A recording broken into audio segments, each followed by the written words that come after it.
عبده ورسوله. أما بعد فأعوذ بالله من الشيطان الرجيم. بسم الله الرحمن الرحيم. حاميم والكتاب المبين. إنا أنزلناه في ليلة مباركة إنا كنا منذرين فيها يفرق كل أمر حكيم أمرا من عندنا إنا كنا مرسلين. صدق الله العظيم وصدق رسوله النبي الكريم ونحن على ذلك لمن الشاهدين والشاكرين والحمد لله رب العالمين. اللهم صل على محمد وعلى آل محمد كما صليت على إبراهيم وعلى آل إبراهيم إنك حميد مجيد. اللهم بارك على محمد وعلى آل محمد كما باركت على إبراهيم وعلى آل إبراهيم إنك حميد مجيد. سبحانك لا علم لنا إلا ما علمتنا إنك أنت العليم الحكيم. میرے واجب الاحترام برادران اسلام، معزز دوستوں، بزرگوں، آپ حضرات کے سامنے قرآن مجید فرقان حمید کے 25ویں پارہ سے چند آیات مبارکہ تلاوت کی ہیں. دعا ہے کہ اللہ تبارک و تعالی مجھے شرح صدر کے ساتھ ان آیات مبارکہ کے بارے میں بیان کرنے کی ہمت اور توفیق عطا فرمائے. سننے سنانے کے بعد اللہ ہم سب کو اس پر عمل کرنے کی توفیق عطا فرمائے. سامعین محترم، یہ مہینہ شعبان کا مہینہ ہے اور اس سے آگے جو آنے والا مہینہ ہے وہ رمضان المبارک کا مہینہ ہے. ہمارے پیارے نبی سرور کائنات صلی اللہ علیہ وآلہ وسلم رمضان المبارک کی تیاری رجب کے مہینہ سے شروع فرما دیا کرتے تھے.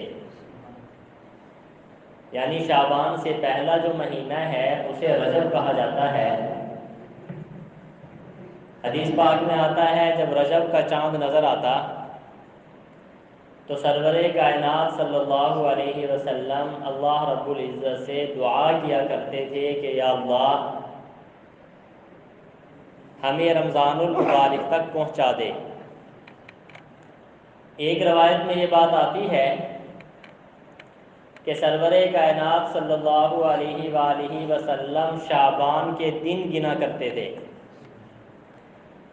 شعبان کی تاریخیں شمار کیا کرتے تھے کہ رمضان المبارک آنے میں کتنے دن باقی ہیں، شعبان کے کتنے دن گزر چکے ہیں، شعبان کے ختم ہونے میں کتنے دن باقی ہیں، رمضان کے آنے میں کتنے دن باقی ہیں. سرور کائنات صلی اللہ علیہ وسلم اس کو شمار فرمایا کرتے تھے. ان روایات سے یہ معلوم ہوتا ہے کہ ہمارے نبی سرور کائنات صلی اللہ علیہ وسلم کو رمضان المبارک کا کتنا شوق تھا. آپ کے دل میں رمضان المبارک کے مہینہ کی کتنی محبت تھی، آپ کے دل میں رمضان المبارک تک پہنچنے کی کتنی تڑپ تھی کہ سرور کائنات صلی اللہ علیہ وسلم اللہ سے دعا کر رہے ہیں، سرور کائنات صلی اللہ علیہ وسلم شعبان کے مہینے کے دنوں کو گن رہے ہیں، تاریخ کو شمار کر رہے ہیں. یہ شعبان کا مہینہ اللہ تعالیٰ نے اس مہینہ میں ایک رات رکھی ہے جس کو شب برات کہا جاتا ہے. اللہ رب العزت انسانوں کو بخشنے کے بہانے ڈھونڈتے ہیں. اللہ تعالیٰ کی رحمت انسان کو پہنچنے کے لیے بہانے ڈھونڈتی ہے، اللہ رب العزت انسان کو بخشنے کے لیے بہانے ڈھونڈتے ہیں، لیکن انسان کو کوشش کرنی چاہیے۔ آپ دیکھیں گے کہ اللہ رب العزت نے ہفتے میں ایک دن رکھا ہے جسے جمعہ کہا جاتا ہے، اس کی فضیلت اللہ نے بیان فرمائی ہے، اور سرور کائنات صلی اللہ علیہ وسلم نے اپنے احادیث میں اس کی فضیلت کو ذکر فرمایا ہے۔ آپ اگر 24 گھنٹوں کو دیکھیں تو اس کے اندر بھی اللہ رب العزت خاص وقت میں خاص توجہ کرتے ہیں لوگوں پر۔ وہ کون سا خاص وقت ہے؟ حدیث پاک میں آتا ہے روزانہ صبح رات کے آخر پہر میں اللہ رب العزت آسمان دنیا پہ تشریف لاتے ہیں، لوگوں کی طرف متوجہ ہوتے ہیں، اعلان ہوتا ہے کوئی رزق طلب کرنے والا، ہے کوئی ایسا انسان جو مجھ سے اپنے گناہوں کی معافی مانگے، میں اس کے گناہوں کو معاف کر دوں، ہے کوئی ایسا انسان جو رزق طلب کرے، میں اس کی رزق میں وسعت ڈال دوں، ہے کوئی ایسا انسان جو مجھ سے طلب کرے کہ ہماری پریشانیاں اے اللہ معاف کر دے، میں اس کی پریشانیوں کو دور کر دوں۔ روزانہ صبح کے وقت اعلان ہوتا ہے اللہ کی طرف سے، روزانہ۔ لیکن ہم غافل ہیں، خاص وقت جو اللہ سے ملنے کا ہے اس خاص وقت میں ہم اللہ سے غافل ہیں۔ ایک حدیث پاک میں آتا ہے جس کا مفہوم یہ ہے کہ ایک جماعت بغیر حساب و کتاب کے جنت میں چلے جائے گی، کوئی اس کا حساب و کتاب نہیں ہوگا۔ فرمایا وہ لوگ جو صبح کے وقت تہجد کے وقت اپنے رب کو یاد کرتے ہیں، اپنے رب سے لو لگاتے ہیں، اپنے رب کی عبادت کرتے ہیں، اللہ سے اپنا تعلق مضبوط کرتے ہیں، وہ لوگ بغیر حساب و کتاب کے جنت میں چلے جائیں گے۔ آپ حضرات ایسے اس کو مثال کے ذریعے سمجھیں کہ 5 وقت ہم اللہ کے دربار میں آتے ہیں، اللہ ہمارے بادشاہ ہیں، لیکن یہ عام دربار ہے، ہر کوئی اس میں آ کر اللہ کے سامنے اپنی درخواست پیش کر سکتا ہے۔ 5 وقت آئیں، ہر وقت ہر نماز میں آئیں، نماز پڑھیں، اللہ سے دعا کریں، اپنی حاجات کو اللہ کے سامنے پیش کریں، اپنی درخواست اللہ کے سامنے پیش کریں، اپنی مشکلات اللہ کے سامنے بیان کریں کہ یا اللہ مجھے یہ ضرورت ہے، مجھے یہ مشکل ہے، میں اس مصیبت میں مبتلا ہوں۔ یہ عام دربار ہے اللہ تعالیٰ کا، اس میں ہر کوئی آ کر اللہ کے سامنے خاص اپنی جو ضروریات ہیں وہ پیش کر سکتا ہے۔ اور جو صبح شادی کا وقت ہے، تہجد کا وقت، وہ اللہ سے الگ ملنے کا، اللہ کے سامنے الگ اپنی ضروریات کو، اپنی حاجات کو، اپنی مصیبتوں کو اللہ کے سامنے الگ پیش کرنے کا موقع ہے۔ آپ اس کو ایسے سمجھیں کہ ایک بادشاہ دربار لگاتا ہے، کہتا ہے کہ میرے سامنے اپنی درخواستیں پیش کرو، یہ عمومی درخواستیں ہیں، عمومی دربار ہے۔ اور پھر بادشاہ کسی کو کہتا ہے مجھے الگ میں ملنا اور میں تیری باتوں کو سنوں گا، تیری ضروریات کو پورا کروں گا۔ آپ بتائیں کہ اس وقت کیا حالت ہوتی ہے انسان کی؟ انسان کی محبت اس بادشاہ کے ساتھ کتنی ہوتی ہے اور اس بادشاہ کی محبت اس انسان کے ساتھ کتنی ہوتی ہے؟ آپ اسی مثال کے ذریعے سمجھیں کہ 5 وقت جب ہم اللہ کے دربار میں نماز پڑھنے کے لیے آتے ہیں، یہ اللہ کا عمومی دربار ہے، جو آئے اللہ کے سامنے اپنی درخواست پیش کرے، اپنی ضروریات پیش کرے، اپنی مصیبتوں کے بارے میں اللہ سے التجا کرے اور اللہ رب العزت کے سامنے اپنی مشکلات کو پیش کرے۔ یہ عام دربار ہے، اور ایک خاص دربار ہے، وہ تہجد کے وقت کا ہے، خاص دربار ہے، ساری دنیا غفلت کے اس میں ہے، سناٹا چھایا ہوا ہوتا ہے دنیا پر، بالکل پرسکون ماحول ہے۔ فرمایا اس وقت اللہ آسمان دنیا پہ تشریف لاتے ہیں، اعلان ہوتا ہے، فرشتوں اعلان کرتے ہیں، ہے کوئی رزق طلب کرنے والا، ہے کوئی مجھ سے مشکلات کو حل کروانے والا، ہے کوئی مصیبتوں کو دور کروانے والا، ہے کوئی اپنے گناہوں کی بخشش اور مغفرت مانگنے والا۔ یہ اس وقت اللہ سے اعلان ہوتا ہے جو انسان تہجد میں اٹھتا ہے اور اللہ سے لو لگاتا ہے، یوں سمجھے کہ اللہ نے اس کی خاص بات کو سنا اور اس کی ضروریات کو پورا کر دیا۔ اسی طریقے سے اللہ نے ہفتے میں ایک دن رکھا ہے، وہ جمعے کا دن ہے، اور جمعے کی رات جس کو ہم جمعرات کہتے ہیں، یہ رات بھی بڑی فضیلت والی ہے۔ سرور کائنات صلی اللہ علیہ وسلم نے جمعے کے دن کے بارے میں ارشاد فرمایا، سید الایام، تمام دنوں کا سردار جمعے کا دن ہے۔ اور ایک روایت کے اندر یہ بات ارشاد فرمائی کہ مجھے جمعے والے دن مجھ پر کثرت سے درود پڑھا کرو۔ اور ایک روایت کے اندر یہ بات ارشاد فرمائی کہ اللہ نے حضرت آدم علیہ السلام کو جو خمیر تیار فرمایا وہ جمعے کا دن تھا۔ اور ایک روایت کے اندر یہ بات ارشاد فرمائی کہ جمعے کے دن میں ایک خاص گھڑی ایسی ہے جو قبولیت کی ہے، جو انسان اللہ سے اس گھڑی کے اندر دعا مانگتا ہے، اللہ اس کی دعا کو قبول فرماتے ہیں۔ یہ بھی اللہ کی رحمت ہے کہ ہمیں بخشنے کے بہانے اللہ کی رحمت ڈھونڈتی ہے۔ 24 گھنٹوں میں صبح صادق کا وقت، تہجد کا وقت خاص کر دیا، اور پھر ہفتے میں جمعے کا وقت کیا کر دیا؟ خاص کر دیا کہ اس جمعے کو میری عبادت کے لیے فارغ کرو اور میری طرف متوجہ ہو جاؤ اور میرے پیارے نبی پر کثرت کے ساتھ درود پڑھو۔ یہ خاص اللہ رب العزت نے دن کیا کر دیا؟ متعین کر دیا اپنی رحمت کے لیے۔ پھر اللہ رب العزت نے اس کے ساتھ ساتھ 2 راتیں ایسی رکھی ہیں جن میں اللہ کی خاص رحمت پوری رات انسانوں کی طرف متوجہ ہوتی ہے۔ عام راتوں میں صرف صبح کے وقت، اور ان 2 راتوں میں مغرب سے لے کر صبح صادق کے وقت تک اللہ کی رحمت عام انسانوں کی طرف متوجہ ہوتی ہے۔ وہ 2 راتیں علماء فرماتے ہیں، ایک شب برات ہے جو 15 شعبان کی رات ہے، اسے شب برات جو آج کی رات شمار ہوگی۔ دوسرے نمبر پہ فرمایا وہ لیلۃ القدر کی رات ہے جو رمضان المبارک کے آخری عشرہ کی 7 راتوں میں آتی ہے۔ یہ 2 راتیں اللہ رب العزت کی طرف سے عام اللہ کی رحمتوں کا نزول، اللہ کی طرف سے عام معافی کا اعلان، اللہ رب العزت کی طرف سے ان 2 راتوں میں بہت بڑے بڑے فیصلے ہوتے ہیں پورے سال کے لیے۔ ایک شب برات ہے اور ایک شب قدر ہے۔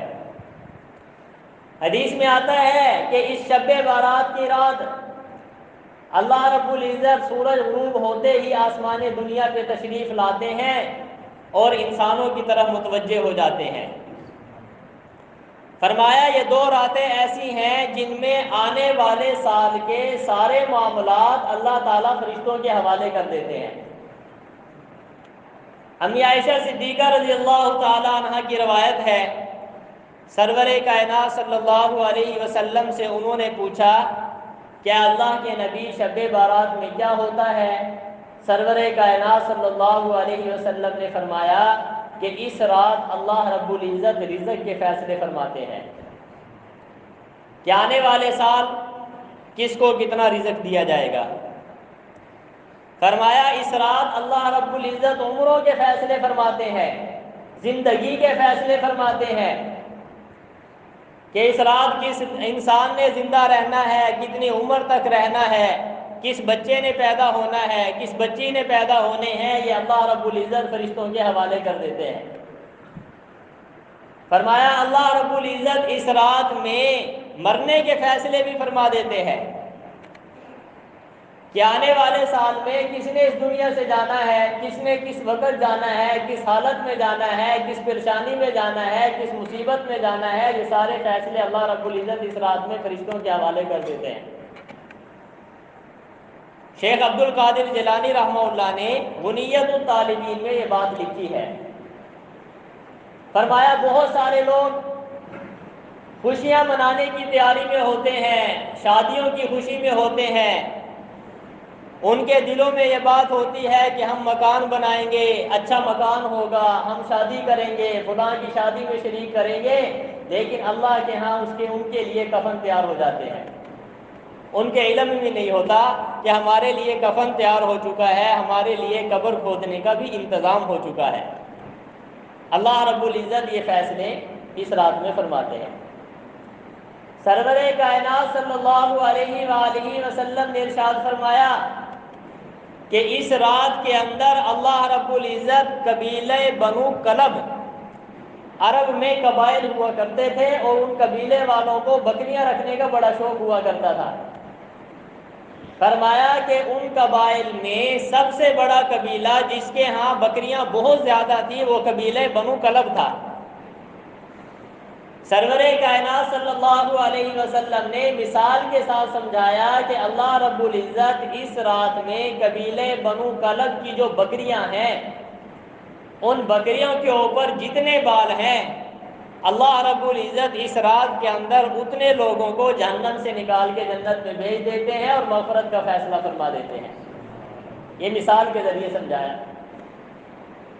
تو دوستو یہ آج کی رات بڑی غنیمت کی رات ہے، لیکن یہ بات یاد رہے کہ ہم نے اس رات میں اللہ کے ساتھ لو لگانی ہے اور ہم نے اس کو جشن والی رات بنا لیا۔ جشن نہیں ہونا چاہیے۔ نفلی عبادات یہ راتیں جن کے فضائل قرآن و حدیث کے اندر موجود ہیں، ان راتوں میں نفلی عبادات الگ میں بیٹھ کر یکسو ہو کر دنیا و ما فیہا سے کٹ کر اللہ کے ساتھ اپنے تعلق کو مضبوط کرو۔ گھروں میں نماز پڑھنے کی عادت ہمیں ڈالنی چاہیے۔ مفتی محمد شفیع عثمانی رحمہ اللہ فرماتے ہیں نفلی عبادات گھروں میں پڑھنا زیادہ افضل ہے۔ نفلی عبادات گھروں میں کرنا اس کے فضائل اور اس کے ثواب اور اجر بہت زیادہ آیا ہے۔ حتیٰ کہ روایات کے اندر یہ بات آتی ہے کہ فرض نماز مسجد میں ادا کرو اور سنتیں گھروں میں جا کر ادا کرو، اور گھروں سے سنتیں پڑھ کر پھر مسجد میں آؤ۔ مذہب اسلام کا ہر حکم بہت پیارا ہے، اس کے اندر بہت بڑی حقیقت اور حکمت چھپی ہوئی ہے کہ جب ایک والد گھر سے وضو کرے گا، گھر میں مصلی بچھائے گا، چھوٹے اس کے بچے ہیں، کبھی بیٹے کو کہے گا کہ بیٹا مصلی بچھانا، کبھی بیٹی کو کہے گا کہ بیٹی مصلی بچھانا، پھر وہ ان کے سامنے نماز پڑھے گا تو عادتیں بچپن سے بنتی ہیں۔ وہ گھر میں چھوٹے بچے بچیاں والد کو والدین کو نماز پڑھتے ہوئے دیکھیں گی تو گھر کے اندر نمازی پیدا ہو جائیں گے، اور جب نماز پڑھ کے ہم گھروں میں جائیں گے پھر یہی صورتحال ہے کہ باپ وضو کرے گا، بچے باپ کو وضو کرتے ہوئے دیکھ کر وضو کا طریقہ سیکھ جائیں گے، پھر باپ بچوں کو کہے گا کہ مصلی بچھاؤ تو بچے مصلی بچھائیں گے، پھر باپ نماز پڑھے گا، بچے اس کی نقلیں اتاریں گے، ایک وقت آئے گا انہی بچوں کی عادت بن جائے گی اور وہ پکے پکے نمازی بن جائیں گے۔ یہ بہت بڑی حکمت شریعت نے رکھی ہے گھروں کے اندر نوافل ادا کرنے کی اور گھروں کے اندر سنتیں ادا کرنے کی، ہمیں بھی کوشش کرنی چاہیے۔ تو میں عرض یہ کر رہا تھا کہ یہ رات کوئی جشن کی رات نہیں ہے، اس رات میں اللہ رب العزت کے ساتھ خاص لو لگانے کا ذریعہ ہے، خاص وقت اللہ رب العزت کی طرف متوجہ کرنے کا ذریعہ ہے، اللہ کی رحمتوں کو وصول کرنے کا ذریعہ ہے۔ تو اس رات میں ہمیں جتنی ہمت ہو سکے اللہ کی عبادت کرنی چاہیے، ذکر و اذکار کرنا چاہیے، قرآن مجید کی تلاوت کرنی چاہیے، اور فرمایا اس کے ساتھ ساتھ مردوں کے لیے ایصال ثواب بھی کرنا چاہیے۔ سرور کائنات صلی اللہ علیہ وسلم اس رات میں قبرستان میں تشریف لے گئے۔ زندگی میں ایک بار اس رات میں قبرستان میں تشریف لے جانا چاہیے، ہر سال روزانہ کا معمول نہیں بنانا چاہیے، زندگی میں ایک بار جاؤ، کیونکہ سرور کائنات صلی اللہ علیہ وسلم زندگی میں ایک بار شب برات میں قبرستان میں تشریف لے گئے، اور جو جانے کی ہمت نہیں رکھتے وہ مسجدوں میں بیٹھ کر مردوں کے لیے ایصال ثواب کریں، ان کے لیے دعائیں مغفرت کریں۔ اب وہ ہمارے محتاج ہیں، وہ خود اعمال کر نہیں سکتے، اب وہ ہمارے دنیا والوں کی طرف دیکھتے ہیں، رشتہ داروں کی طرف دیکھتے ہیں، اور انہیں اس بات کی طلب رہتی ہے کہ کاش ہمیں بھی کوئی ثواب پہنچائے، ہمارے لیے بھی کوئی دعائیں مغفرت کرے، ہمارے لیے بھی کوئی اللہ کے لیے آسانیاں پیدا ہو جائے۔ تو ہمیں اپنے مردوں کو ایصال ثواب میں بھی یاد رکھنا چاہیے۔ لیکن سرور کائنات صلی اللہ علیہ وسلم نے فرمایا چند لوگ ایسے ہیں جن کی اس رات میں بھی بخشش نہیں ہوتی، چند بری عادات ایسی ہیں جو عادات انسان کو لگ جائیں اگر وہ اس رات کے آنے سے پہلے پہلے معافی مانگ لے تو اس رات میں بخشش ہو جائے گی، وگرنہ ان لوگوں کی بخشش نہیں ہوگی۔ ان لوگوں میں سے کون ہے؟ نمبر 1، سرور کائنات صلی اللہ علیہ وسلم نے فرمایا کہ مشرک کی بخشش اس رات میں نہیں ہوتی۔ اگر وہ اس رات کے آنے سے پہلے اللہ سے معافی مانگ لے، شرک سے برات کا اظہار کرے، پھر تو اس کی بخشش ہے، وگرنہ مشرک کی بخشش نہیں ہے۔ قرآن مجید کے اندر اللہ رب العزت ارشاد فرماتے ہیں ان اللہ لا یغفر ان یشرک بہ ویغفر ما دون ذلک لمن یشاء۔ اللہ مشرک کی بخشش نہیں فرمائیں گے، اس کے علاوہ جتنے گناہ ہیں اللہ رب العزت اگر چاہیں گے تو معاف فرما دیں گے۔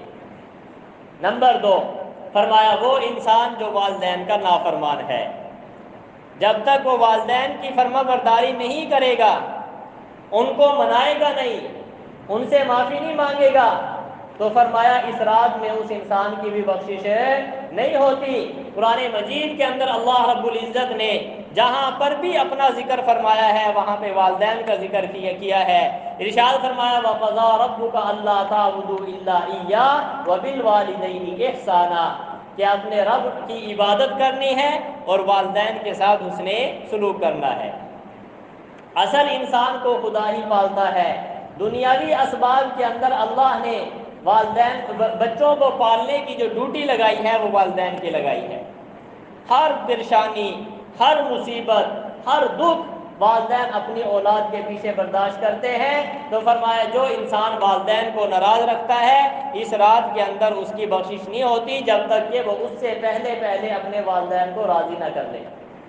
فرمایا تیسرے نمبر پہ وہ انسان جو شراب پینے کا عادی ہو، اس کی بھی بخشش نہیں ہوتی۔ قرآن مجید کے اندر اللہ رب العزت نے ارشاد فرمایا انما الخمر والمیسر والانصاب والازلام رجس من عمل الشیطان، کہ چاہے جوا ہو اور چاہے شراب ہو یہ ناپاک ہیں اور شیطان کے کاموں میں سے کام ہے۔ فرمایا وہ انسان جو شراب کا عادی ہو اگر اس رات کے آنے سے پہلے معافی مانگ لیتا ہے تو بخشش ہے، اگر اس رات کے آنے سے پہلے معافی نہیں مانگتا تو بخشش نہیں ہے۔ اسی طریقے سے سرور کائنات صلی اللہ علیہ وسلم نے فرمایا کہ وہ انسان جو کینہ ور ہو، بغض رکھنے والا ہو۔ بغض کا مطلب یہ ہے کہ آپ کے ساتھ کسی نے زیادتی کی ہے اور زیادتی کرنے والا مالدار ہے یا اس کے پاس عہدہ ہے یا منصب ہے، تو آپ اپنے دل میں یہ بات رکھ لیتے ہیں کہ جب کبھی موقع ملے گا تو میں بدلہ ضرور لوں گا۔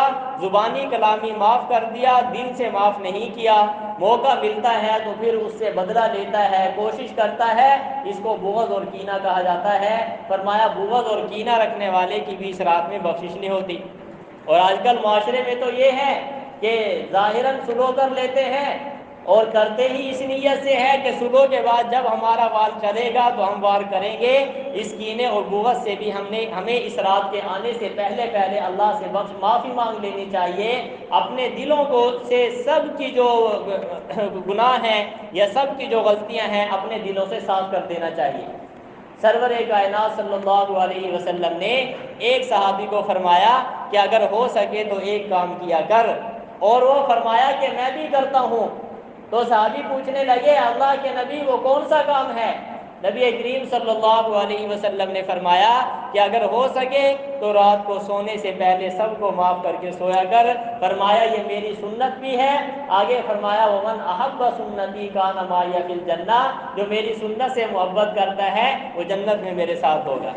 تو سامعین محترم، آج کی رات بڑی عبادت کی رات ہے، اللہ کو منانا ہے، لیکن ایک بات یہ بھی یاد رہے کہ بعض لوگ ساری رات جاگ کر گزارتے ہیں لیکن عبادت نہیں کرتے۔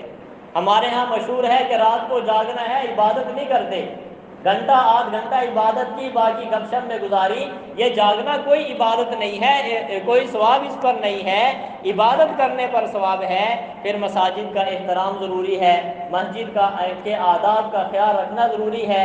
پھر بعض لوگوں میں یہ عادت ہوتی ہے کہ ساری رات تو اللہ کی عبادت کی لیکن پھر کیا ہوا، صبح کی نماز باجماعت چھوڑ دی، یہ بھی کوئی عبادت کارگر نہیں ہے۔ ہمیں چاہیے کہ جتنی ہمیں اندر طاقت ہے اتنی اللہ سے عبادت کریں اور اللہ سے اپنے گناہوں کی معافی مانگے، آنے والے سال کے لیے عافیت مانگے۔ پھر جب طاقت ختم ہو، نیند غلبہ کر جائے جائے تو سو جائیں اور صبح کی نماز باجماعت پڑھیں، پھر اللہ رب العزت سے دعا مانگیں تو آپ کی ساری رات عبادت کرنے میں لکھ دی جائے گی۔ سرور کائنات صلی اللہ علیہ وسلم نے فرمایا کہ جس نے عشاء کی نماز باجماعت پڑھی اور صبح کی نماز نہیں پڑھ سکا تو آدھی رات عبادت میں لکھ دی جاتی ہے، اور جو آدمی صبح کی نماز بھی باجماعت پڑھ لیتا ہے تو پوری رات اللہ رب العزت اس کی عبادت میں لکھ دیتے ہیں۔ دعا ہے کہ اللہ تبارک و تعالی جو کچھ بیان کیا اس کو منظور و مقبول فرمائے، ہم سب کو اس پر عمل کی توفیق عطا فرمائے۔ وآخر دعوانا